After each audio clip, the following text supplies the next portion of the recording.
এই আইটেমগুলো যেমন বললেন আপনি, আপনারা ঠিক আছে?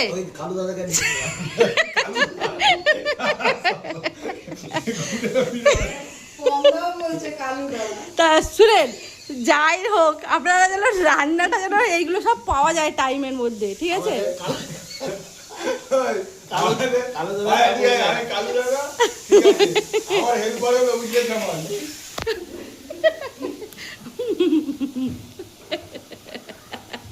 আচ্ছা আচ্ছা, রাধুনি কি করছে দেখে আসি। রাধুনি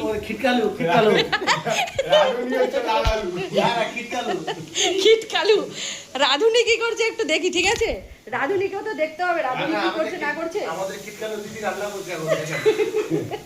দেখি তাহলে খিটকালু দিদি কি রান্না করছে। রানু মণ্ডলের বোন, দেখি রানু মণ্ডলের বোন কি রান্না করছে। ও এখানে ইলিশ হয়ে গেছে ভাজা, ইলিশ চলছে, ভাত হয়ে গেছে, ভাত, আলু, ঝিঙে আলু পোস্ত, হ্যাঁ, পনিরের তরকারি, হ্যাঁ, আর মাংস, হ্যাঁ, আর ইলিশ মাছের সর্ষে বাটা দিয়ে ঝাল। বাহ, আপনি পেমেন্টটা তাড়াতাড়ি করবেন দিদি ভাই।